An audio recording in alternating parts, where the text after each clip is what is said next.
see.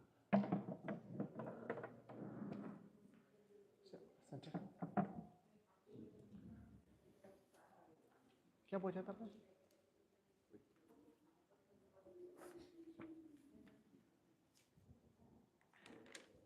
There are many examples given of how we are to utilize those things. Okay. There are many examples given of how we are to utilize those things. Many examples. That in chapter. Now, introduction. Paragraph. There are many. Okay. I thought it was the one before it, that's why. Huh? I thought it was the one before it. Oh, is it? So, Yeah. So we'll just cover both of them, no worry. Probably with the next one. Okay, so we are starting with Vedic knowledge is not imparted by such defective living entities. Okay? It's just a paragraph before that.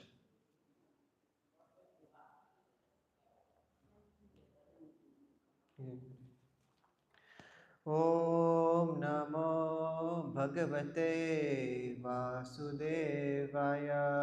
Om Namo Bhagavate Vasudevaya. Om Namo Bhagavate Vasudevaya. Om Namo Bhagavate Om Namo Bhagavate Vasudevaya. Vasudevaya. Om Namo Bhagavate Vasudevaya.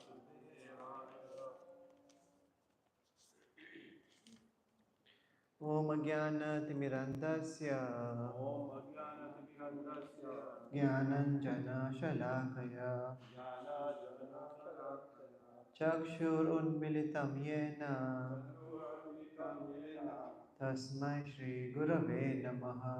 Tasmai Shri Gurave Namaha. Shri Chaitanya Manobishtam Shri Chaitanya Manobishtam Stapitam Yena Bhutale Stapitam Yena Bhutale Swayam Rupa Kadamayam Swayam Rupa Kadamaya Tadati Swapadantikam. Dati Swapadantikam. He Krishna Karuna Sindhu He Krishna Karuna Sindhu Deenabandhu Jagatpate Deenabandhu Jagatpate Gopesha Gopika Kanta Gopesha Gopika Kanta Tap Radha Kanta Namostute Radha Kanta Namaste Tapta Kanchana Gaurangi Tapta Kanchana Gaurangi Shri Radhe Vrindavaneshwari Shri Radhe Vrindavaneshwari Vrishabhanu Sute Devi Vrishabhanu Devi Pranamami Hari Priye Pranamami Hari Priye Vanchakalpatarubhyascha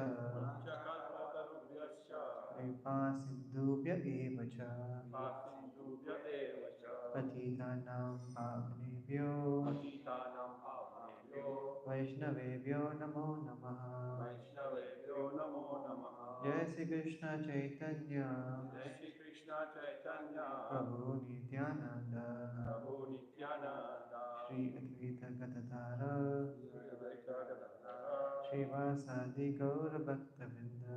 Shri Vasadi Gaura Bhakta Vrinda. Hare Krishna Hare Krishna Hare Krishna Hare Krishna Krishna Krishna Hare Hare Krishna Krishna Hare Hare Hare Rama Hare Rama Hare Rama Hare Rama Rama Rama Hare Hare. Rama Rama Hare Hare.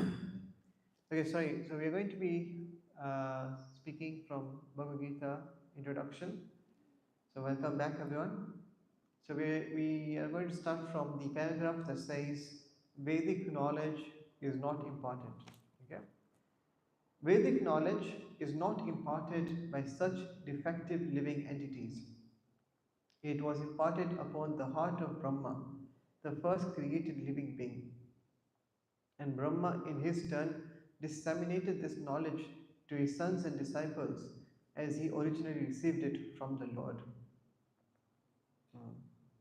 So this line is very, very important because this basically explains what spiritual knowledge is all about. spiritual knowledge is not like material knowledge. So there's a fundamental difference between the two. One is that spiritual knowledge is not based on your ability to understand. It's not based on intellectual ability, while material knowledge is based on intellectual ability. Spiritual knowledge depends on your caliber, on your character, and your material knowledge, it it is based on your caliber. Just like if you want to become a very good doctor, you just have to have good knowledge about the body. Yes? You can be a crook and still be a good doctor because of your good knowledge. Same with a lawyer. A lawyer will be able to know a lot about the law and he's got good caliber to understand it. But if his character is not okay, then he can misuse that knowledge and do something terrible with it. So that's the difference between material knowledge and spiritual knowledge. Spiritual knowledge only gets revealed when you have built a pure character. And this is what it says here. So in the beginning of creation, Lord Brahma, when he was born, then at that time there was nothing around. He searched all over every nook and corner of the creation to see where am I, what am I doing, what is my purpose. Like he did all attempts to understand by his power, but he could see nothing. There was nothing there to see. And then he heard the word tappa, tappa, tappa, and then he understood that he has to do austerity and tapasya. And when he did tapasya for thousands and thousands of celestial years, then only did Lord Krishna give him darshan in his heart.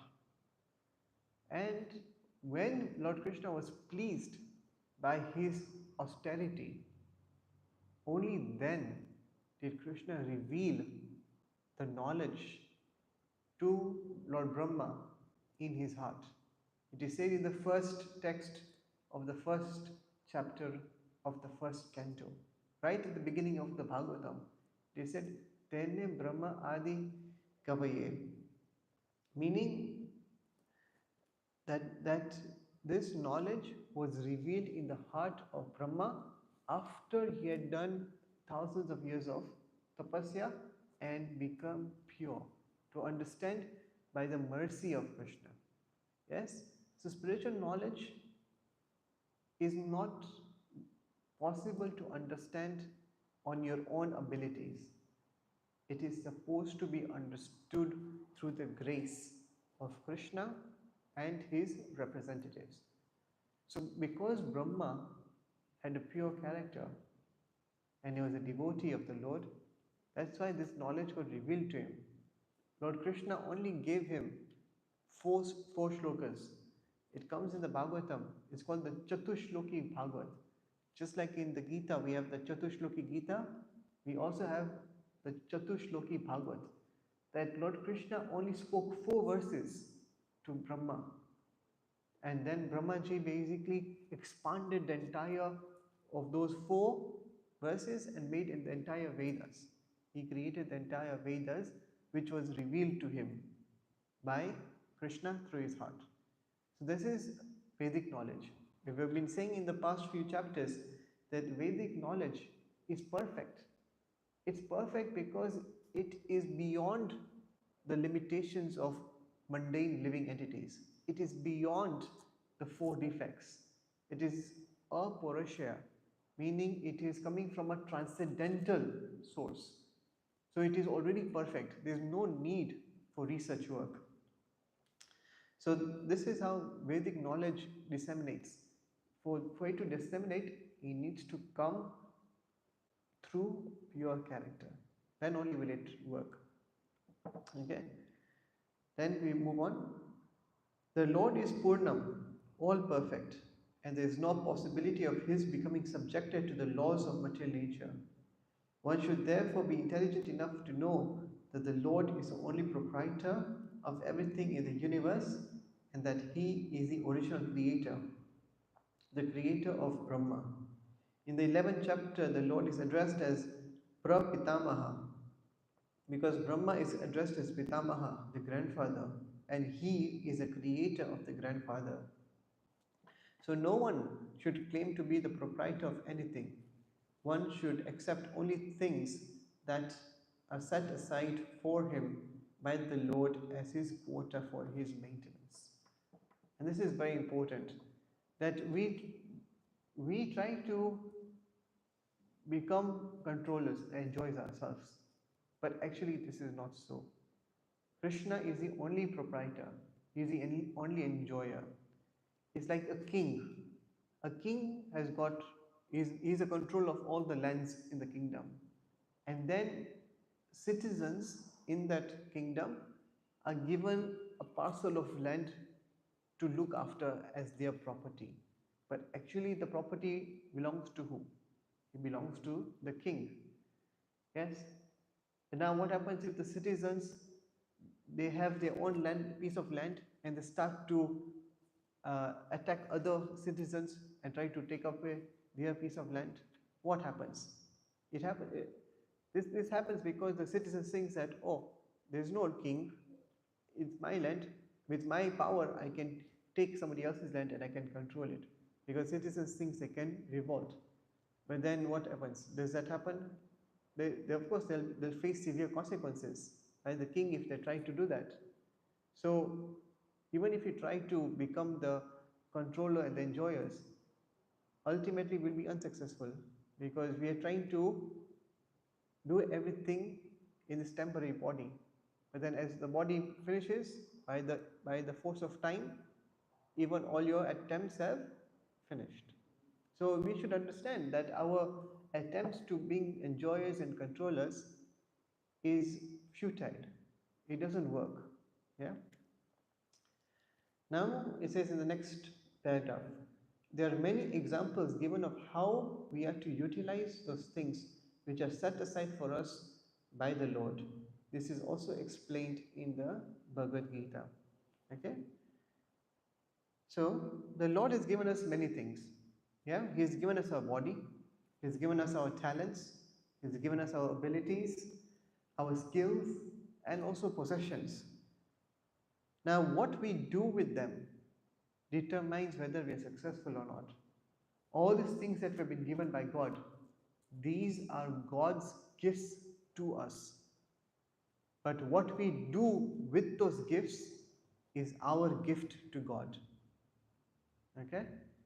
So we can choose to take whatever Krishna has given us and basically misuse it, or we could utilize the gifts that Krishna has given us and offer it back to him. Right?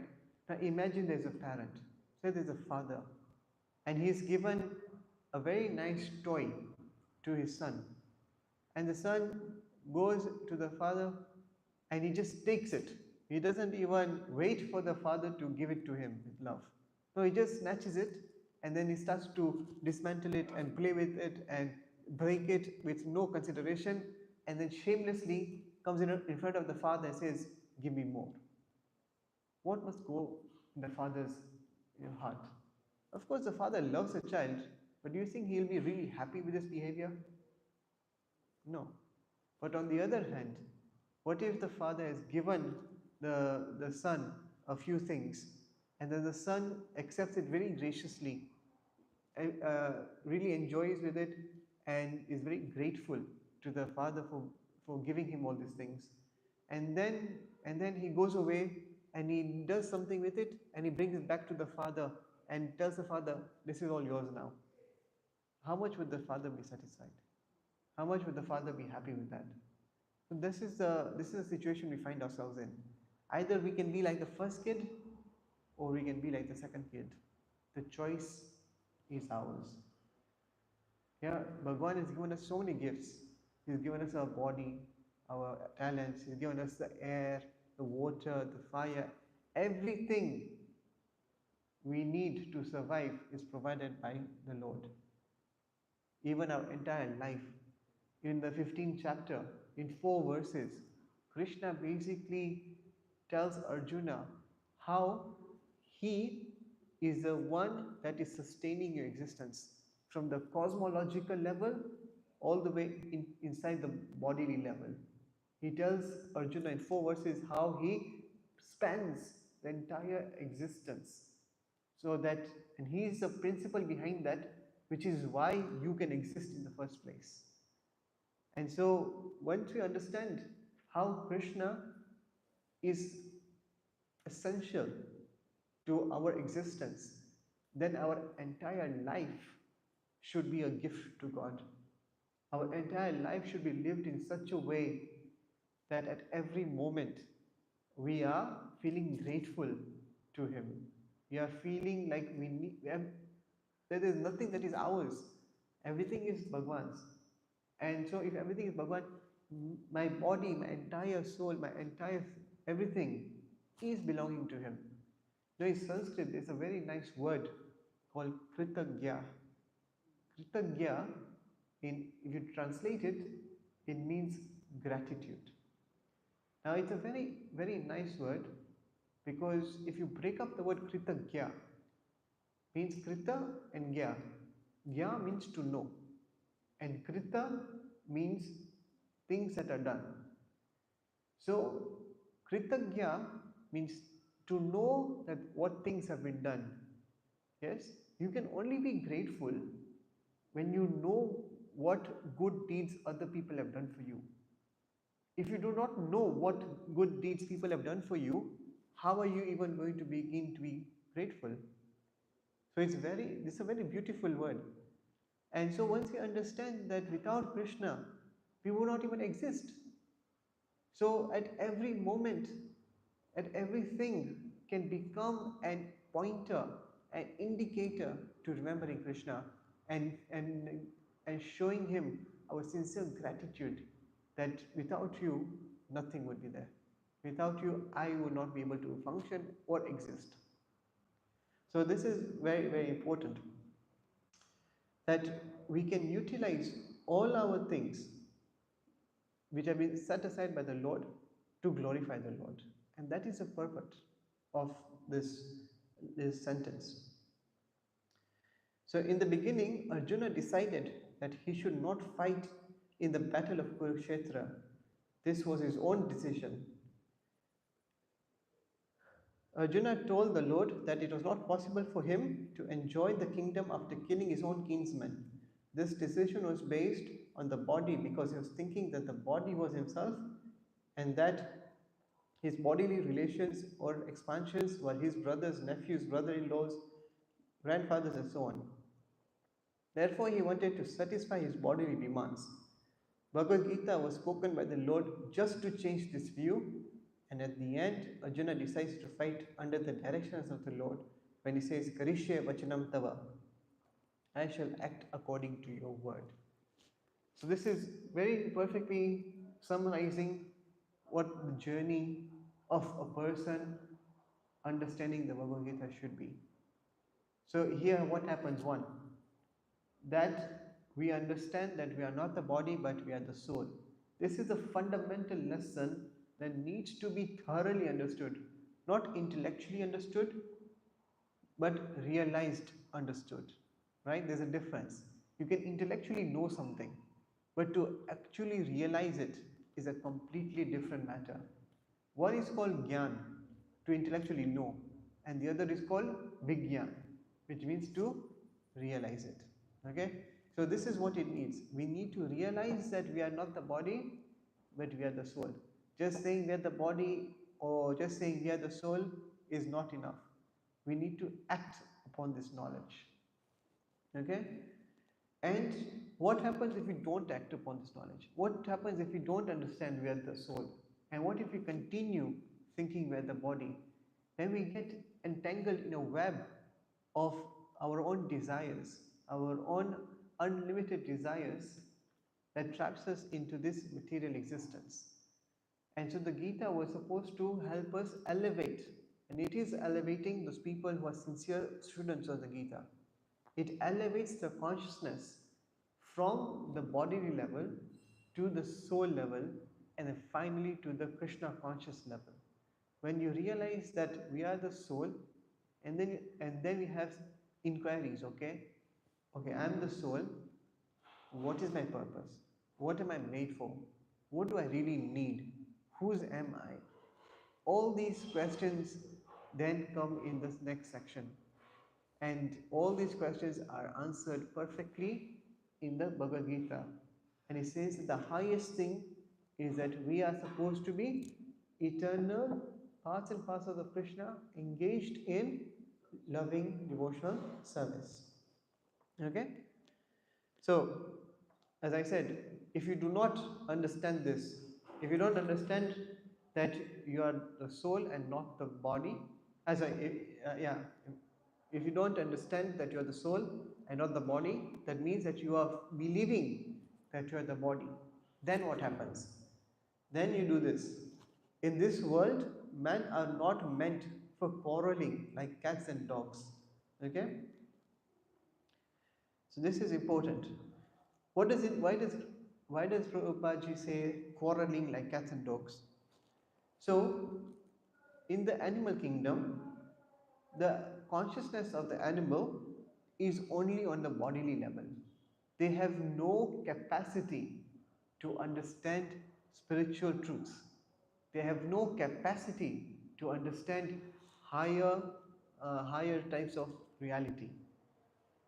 So, if we keep ourselves in bodily consciousness, then we are no different than an animal.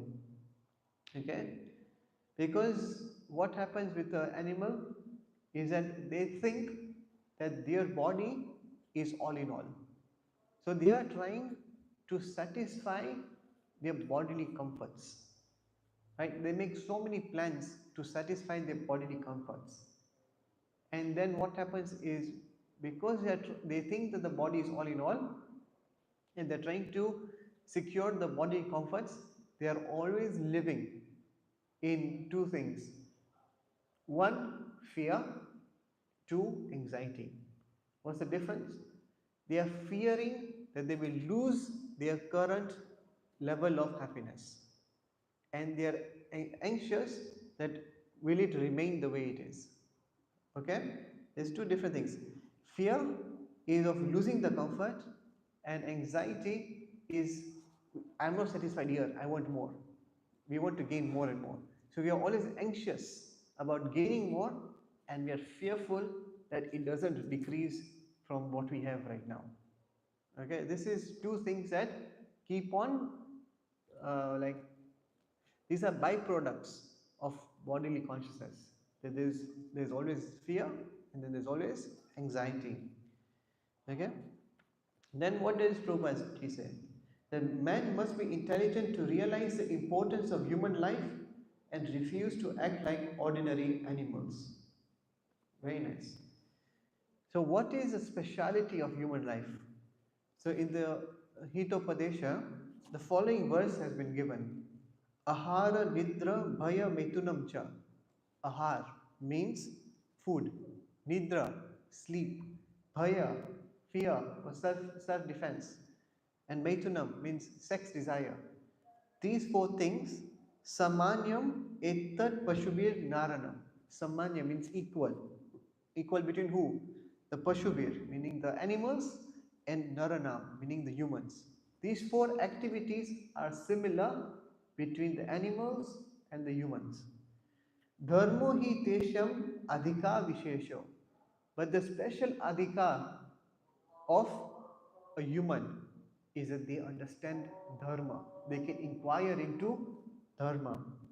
Dharmena hina pashubi samana. And if you do not inquire into dharma, you are no better than an animal. A human being is no better than an animal.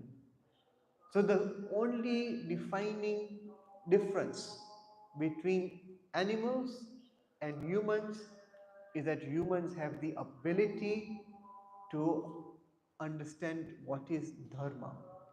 So how Prabhupada had translated this shlok is that he equated dharma to be spiritual life. So why? Why did Prabhupada equate dharma to be spiritual life? So now the word dharma in Sanskrit is a multifaceted word. It's multidimensional. It can mean lots of things. Okay? It can mean a lot of things. It can mean duty. It can mean religion. It can mean occupation. It can mean so many things. It could be nature. But let us understand this word dharma perfectly. Okay? So dharma comes from the root word dri. Now dri means that which sustains, or that which is intrinsic, or the essential quality of something from which it cannot be separated. Right? Now dharma is very easy to understand for matter.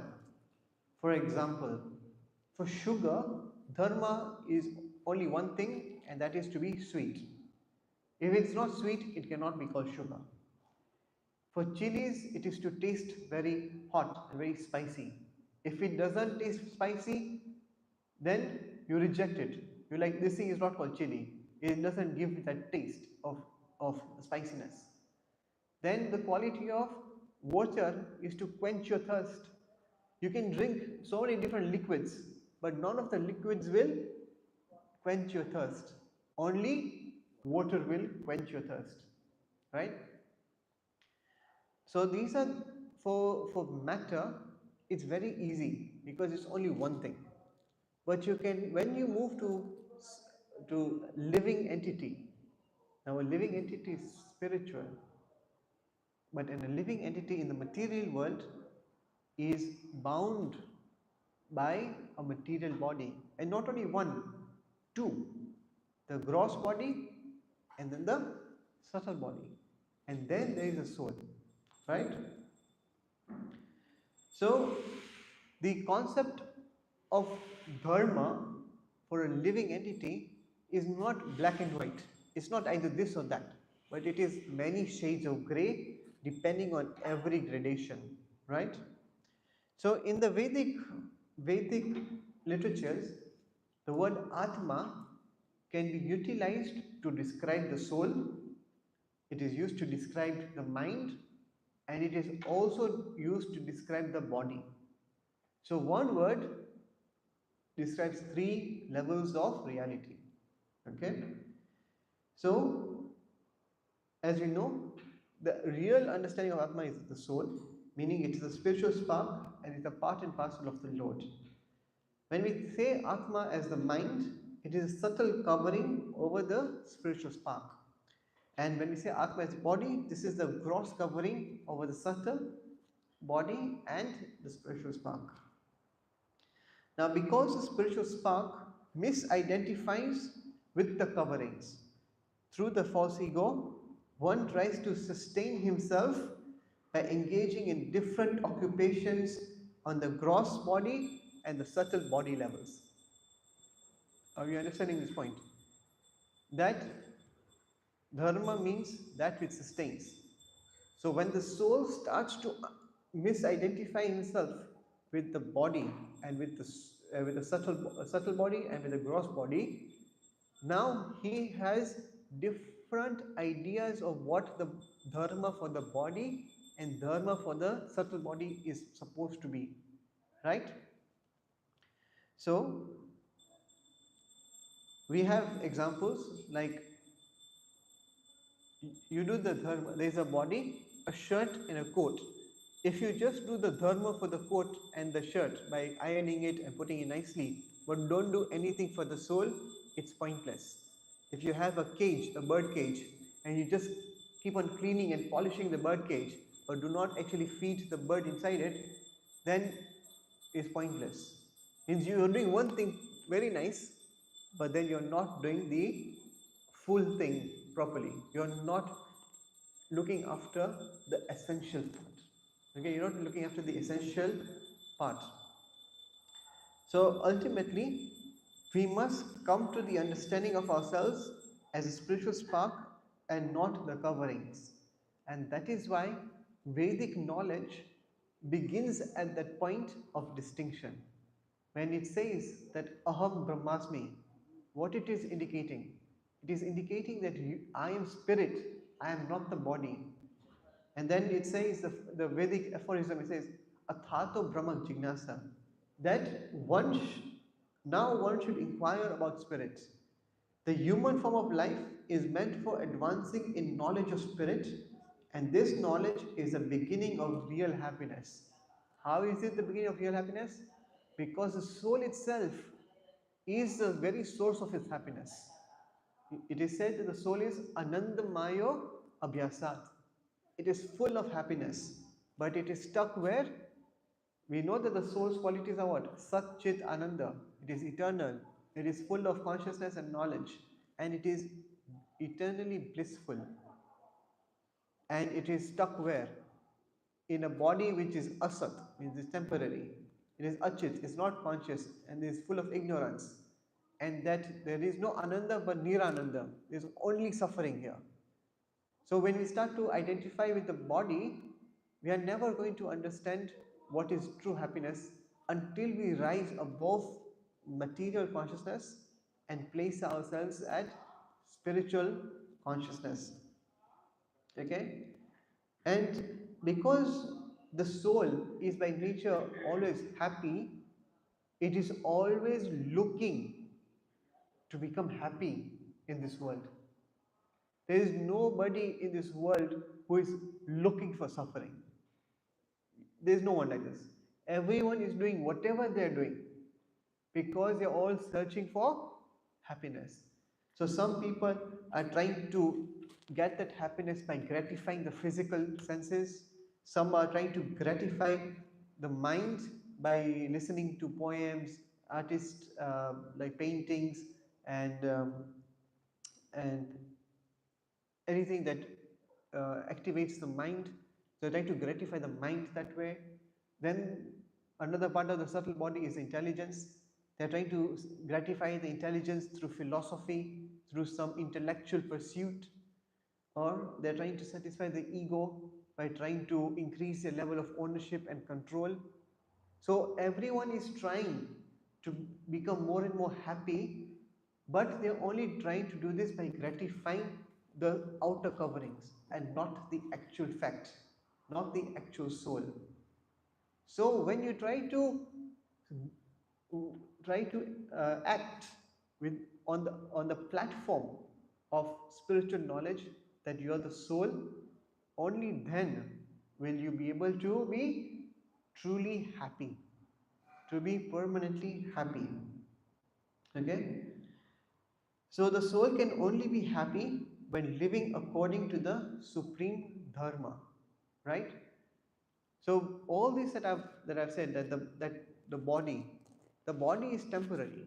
So all the duties and all the occupations that is connected with the body is also temporary. As soon as the body is over, that duty, that occupation is over. Yeah, we try to get happiness by earning money, but money will last how long? Will it last with you all the time? No. You're trying to earn happiness or get happiness through your relationships, but do relationships stay eternally? No. They finish. So we are trying to gratify by doing our duties. Money sustains us in this world, but money is temporary. Family and relationships, they sustain us in this world, but they are temporary. They change. The only thing that doesn't change is our soul. And with our soul travels who? Super soul. So we are trying to sustain ourselves, but we do not know who to actually gratify. We are trying to gratify the material things and not the ultimate spiritual whole. We are trying to avoid serving God, and we are serving everyone else. And this is the reason why it doesn't work. We are trying to be constantly happy, but we are always getting frustrated at our attempts to be happy because we are focusing on the wrong area. Okay? In the Srimad Bhagavatam, it is said that the supreme dharma is bhakti. So in Bhagavatam, Canto 1, chapter 2, text number 6. It is said, Sa vai pumsam paro dharmo, yato bhaktir adokshaje, ayutuki apratihata yayatma suprasidati. Okay? So it says, Sa vai pumsam paro dharma, the supreme occupation or dharma for all humanity is that by which man can attain to loving devotional service unto the transcendental Lord. Yatho bhaktir adokshaja. To do what? Bhaktir. To who? Adokshaja. Now the word adokshaja is very, very interesting. Now it is made up of two words, adha and akshaja. So adha means to keep down, to keep pressing down, and uh, akshaja means to know with our senses. So a dokshaja is that person who rebels or puts down the efforts of people trying to understand him by their own intellectual pursuits. So what does the word adoksha mean? Adokshaja, it refers to Bhagavan who is unknowable by our material pursuits. Yes? And it's very interesting because it is before that is said the word bhaktir. So the only way to know the unknowable through our material pursuits is to basically do bhaktir. And the first thing of bhaktir is to surrender to him. So only when you surrender to Krishna, then only will you be able to understand the supreme dharma. Yeah, you'll be able to understand Krishna. Okay? Such devotional service must be unmotivated. So unmotivated is aituki, meaning there is no mixture. Yeah, unalloyed. There is no mixture. There is not alloyed. Now, what does alloyed mean? It means it is not mixed with any material desire. Yeah.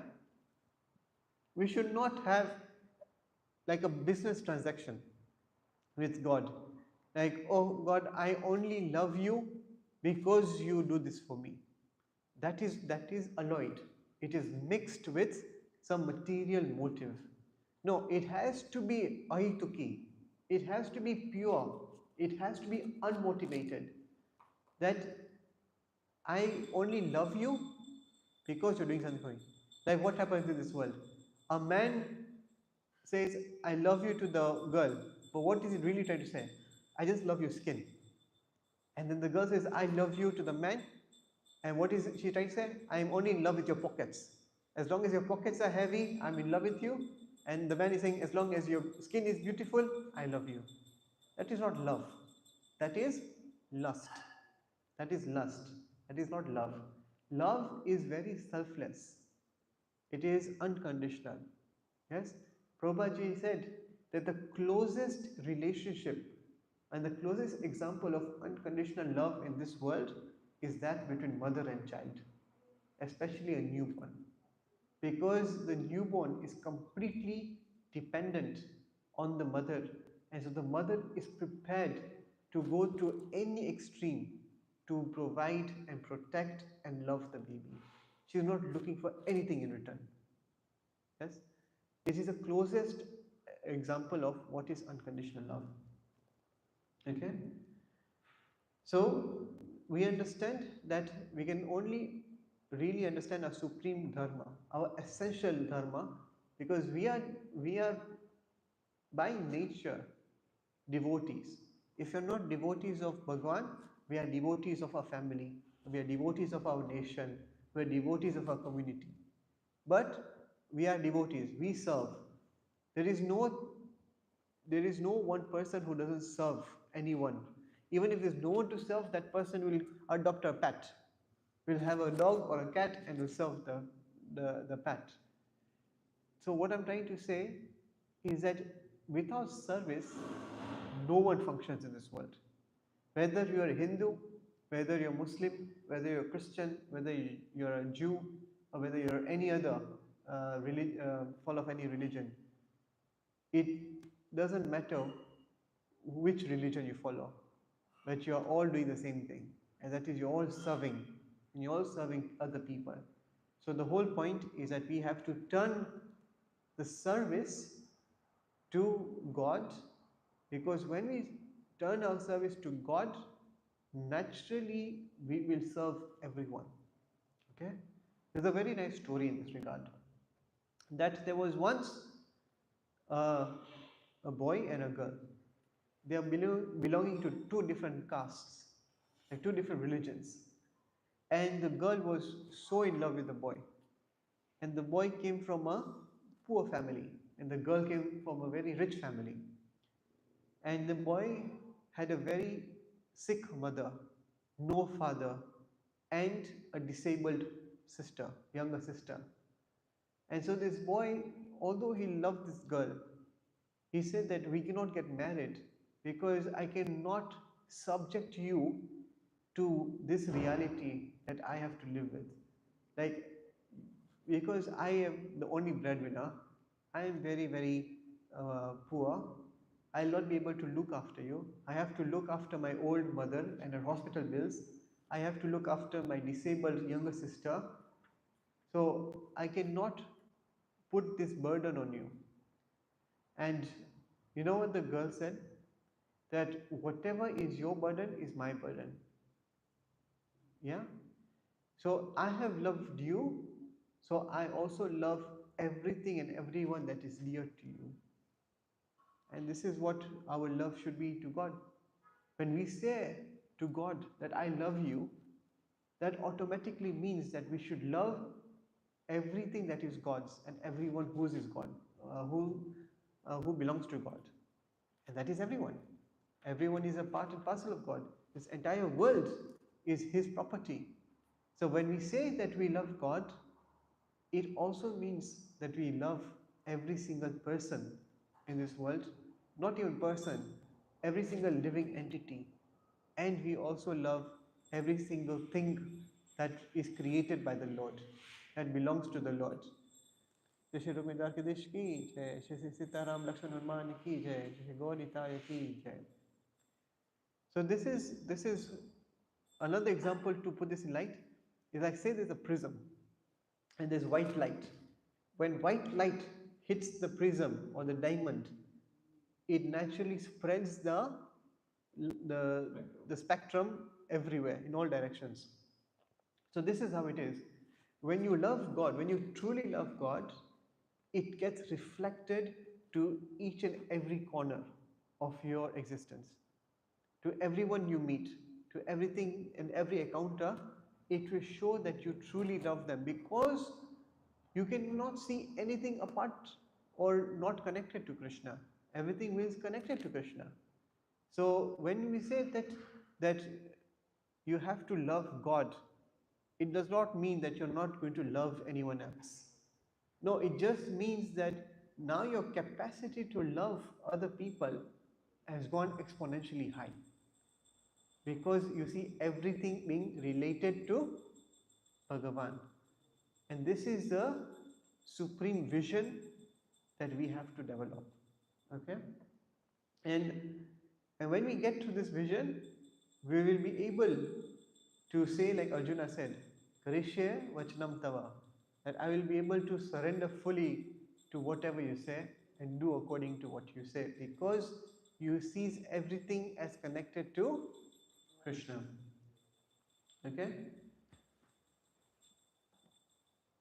So it says here, a human being should realize the aim of his life, and this direction is given in all Vedic literatures, and the essence is given in Bhagavad Gita. Okay?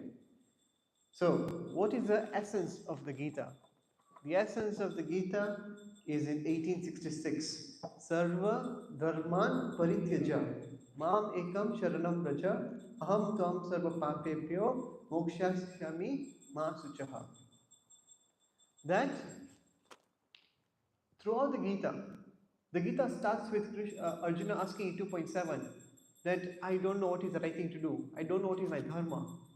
And it ends with Krishna saying Sarva Dharma Parityaja, means forget about religion. So what religion is he talking about? What is religion meant to do? Religion is meant for you to go closer to Krishna. It is meant to increase your love of God. Now that can be done through any sort of path. It doesn't have to be that you have to be only this path or that path or this path or that path. No, you can go in any path, but the test of your progress is how much are you loving God. That is the test. Yeah. If I say, or if you tell me that you are very wealthy, what is the test of your wealth? What is, okay, show me that you have the wealth.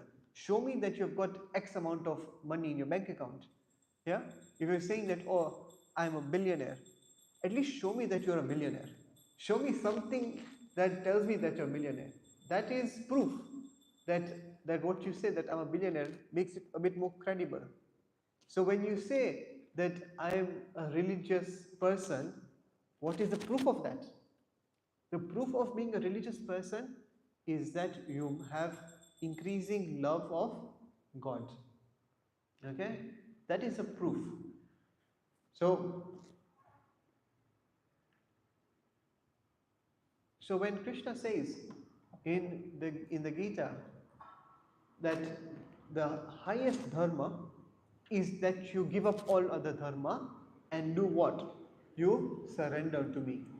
That is the highest religion, because at that point you are not concerned about anything else. Your only focus is Bhagavan, and that is perfection.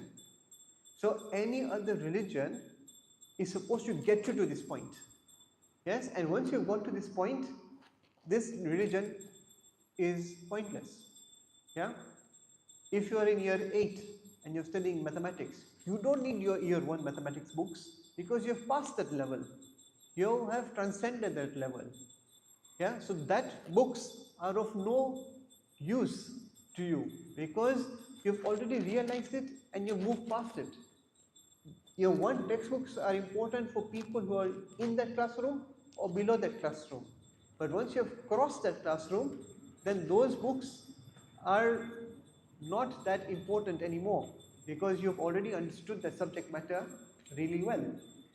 So this is what Bhagavan is saying in 1866, that all types of religion and religious paths, all different types of structures that have been put in place by Bhagavan to introduce religion, to introduce dharma, is so that you get to the point of loving him unconditionally. And if you're able to do that, then you don't need to go and follow all these other things. Because then what will happen is you'll be following this without even knowing that you're following it. Yeah? Let me give you an example. Say that you are learning how to play a piano. So when you're learning how to play a piano, you have to know that this is chord, this chord, this chord, how to move around. You're still learning the movements between the chords. But when you're an expert player, do you need to remind yourselves of the basics? It has just become reflex action. What does it become? It's become reflex action. So at that point, it's just an automatic makeup within you that you don't have to be told to follow the religious principles. You just do it. And you do it because you love doing it, not because you're being forced to do it. So you see, this is the progression. The progression is that first we need to learn how to follow religious principles. For what purpose? To love God. And when you know how to love God, then you're automatically following the religious principles. So it's a very, very simple thing, but very misunderstood as well. Right? So the Gita, the essence of it is Sarva Dharman Parityaja, meaning give up all other different understandings of religion and just understand the highest religion, and that is to surrender to me. It's called Parodharma. Yes? So Krishna, in the conclusion of the Gita, as his final instruction, he told Arjuna to just surrender to him. That is the sum and substance of all types of religion. Now, all this religion is meant to get to that one conclusion. It is also said in the Bhagavatam, in the first canto, chapter number 2, text number 9. Dharmasya hi apavargasya nartho anartho pakalpate nathasya dharmaikantasya kamo labhaya nismritaha.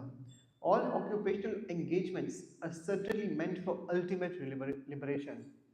So this whole process of the varnashram system is such that at the end of it, you gain ultimate liberation. They should never be performed for material gain. Furthermore, according to the sages, one who is engaged in the ultimate occupational service should never use material gain to cultivate sense gratification. So all religion is pointing to that one point. And if you reach that one point, that means that you've already followed all the religious principles perfectly. Yeah? So this is what it is all about. That in our varnashram system, it is focusing on doing your swadharma, but in contact with your sanatan dharma. It is not telling you to only focus on your swadharma, or it is not telling you that you only focus on your sanatan dharma, because you, as an atma, being trapped within the body and the subtle body, you have to do the duties of these two levels and at the same time focus on your eternal duty. So you need to focus on all three types of duties. So the swadharma has to be perfect, as well as your sanatan dharma has to be perfect. And that's what Krishna says to Arjuna, that you have to do your swadharma, you have to protect, you have to fight, you're a Kshatriya. This is your nature, this is your bodily nature. Your bodily nature is that of a Kshatriya. So you have to do your duty. That is what gives you sustenance in this world. But at the same time, you have to focus on your Sanatan Dharma. You have to revive your spiritual identity and focus on that. And so the whole Gita is not telling you to focus on either one of them. It's telling you to focus on both of them. Both of them. Okay? I think we will stop here. Any questions? Okay, Srimad Bhagavad Gita ki jai, Srila Prabhupada ki jai.